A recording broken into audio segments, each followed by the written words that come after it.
Ils ont bloqué mon numéro et changé les serrures, après que j'ai payé leur crédit immobilier chaque mois, sans faute, pendant 1 an et demi. Alors je n'ai dit qu'un seul mot. Parfait. Mais ils avaient oublié une chose. On ne s'attend jamais à ce que sa propre famille se retourne contre soi. Et pourtant, tout a commencé un dimanche tranquille. J'étais assise en face de mes parents, dans la maison où j'avais grandi. Mon père tenait un dossier entre ses mains. Ma mère avait des cernes profonds, comme si elle n'avait pas dormi depuis des nuits. Ils m'ont expliqué que la banque allait saisir la maison, que les mensualités de l'emprunt étaient en retard. Ils avaient peur. Puis est venue la demande, si tu pouvais prendre en charge les paiements, juste pour un temps. On te remboursera. 4 600 € par mois. Ce n'était pas rien. Mais j'avais un bon poste, je vivais seule, je gérais bien mes finances. Et c'était mes parents. C'était ma maison. Alors j'ai dit oui. Le lendemain matin, j'ai accompagné mon père à la banque. Nous avons signé les papiers, mis en place les virements automatiques. C'était réglé. Il m'a serré dans ses bras comme si je venais de sauver leur vie.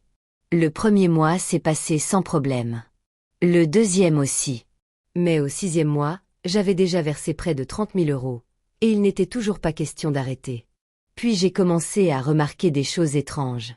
Ma sœur Gabrielle, celle qu'il disait malade et fragile, postait des photos de vacances. Brunch entre amis, journée à la plage, cocktail au bord de la piscine. Je n'ai rien dit, je me suis dit qu'elle allait mieux. Mais peu à peu, j'ai vu ses affaires s'installer dans la maison. Son maquillage sur le lavabo, ses vêtements dans l'armoire, une nouvelle décoration dans l'ancienne chambre d'amis. Un week-end, je l'ai entendue dans la cuisine avec maman. Gabrielle appelait cette pièce sa chambre. Quand avait-elle emménagé? J'ai ouvert les yeux. À chaque visite, il y avait plus de signes. Elle avait littéralement pris possession des lieux. J'ai attendu le 12e mois pour en parler. J'ai réuni mes parents et demandé doucement. Quand pensez-vous pouvoir reprendre le crédit à votre charge? Mon père s'est raidi. Ma mère m'a lancé ce regard doux, mais appris par cœur. Ta sœur se remet encore émotionnellement de sa rupture. C'était ça, sa maladie. Mais le plus dur n'était pas l'argent. C'était l'image qu'elle renvoyait. Gabrielle se donnait le beau rôle sur les réseaux sociaux, écrivant des choses comme « reconnaissante de pouvoir aider mes parents dans les moments difficiles, bénie de rendre l'amour que j'ai reçu ». Elle vivait là gratuitement, pendant que je payais tout. Au 15e mois, j'avais dépensé plus de 70 000 €. Gabrielle organisait des dîners, postait des phrases inspirantes, agissait comme si elle était la maîtresse de maison. Puis vint son anniversaire, grande fête, nourriture raffinée, amis, famille, musique, le tout dans la maison que je finançais. Je lui ai offert un sac de créateur qu'elle voulait, près de 1 000 €. Elle m'a à peine remercié. Mais le vrai coup est venu d'un cousin, qui m'a prise à part et m'a dit « C'est incroyable ce que Gabrielle fait pour tes parents. » Quelle héroïne! C'est là que j'ai compris. Ma famille avait réécrit toute l'histoire. Moi, j'étais devenue la fille égoïste qui vivait seule. Gabrielle, elle, la sauveuse de la maison. Je l'ai confrontée, lui laissant une chance de s'expliquer.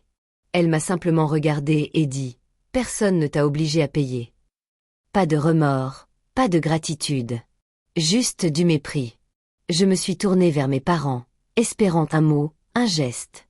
Ma mère m'a regardé droit dans les yeux. « Nous avons décidé que tu ne fais plus partie de cette famille. Nous avons bloqué ton numéro et nous changeons les serrures. » C'était tout. Pas de cris, pas de drame. Juste un silence froid, définitif. La porte s'est refermée derrière moi. J'étais sur le perron de la maison que j'avais maintenue en vie. Exilée. Le soir même, je suis rentrée chez moi. J'ai ouvert mon ordinateur, annulé les prélèvements automatiques. Pas d'avertissement, pas d'explication. Terminé. 2 jours plus tard, un numéro inconnu m'a appelé. Un avocat disait représenter ma famille. La banque lançait la procédure de saisie, il voulait en discuter. Je l'ai écouté, puis j'ai répondu. On m'a dit que je ne faisais plus partie de la famille. Donc ce n'est plus ma responsabilité.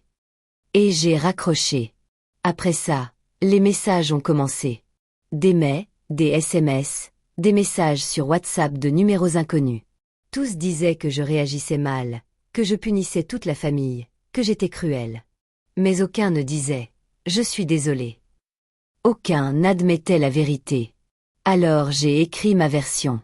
Un long texte.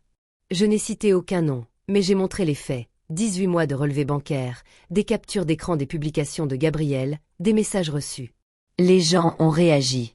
Des amis m'ont contacté, des collègues étaient choqués. Mais le plus inattendu, c'est que d'autres ont pris la parole. Des personnes qui, elles aussi, avaient été utilisées par ma famille. Prêts jamais remboursés. Gentillesse exploitée. C'était un schéma. J'étais simplement le dernier chapitre. L'image de Gabrielle, la fille dévouée, s'est effondrée. Les likes et les compliments se sont transformés en questions, en doutes, en critiques. Et maintenant que la vérité éclatait, ils voulaient discuter. Ils voulaient que je revienne, que je répare, que je nettoie le désordre qu'ils avaient créé. Mais je n'étais plus intéressée. J'avais passé 18 mois à sacrifier mon argent, ma paix, ma dignité, juste pour être assez bien aux yeux de personnes qui ne m'avaient jamais réellement vue. Maintenant, c'est fini. Et à tous ceux qui retiennent leur souffle pour des gens qui n'ouvrent les bras que lorsqu'ils ont besoin de vous, vous ne leur devez pas votre silence. Vous ne leur devez pas votre loyauté. Parfois, partir est la seule issue.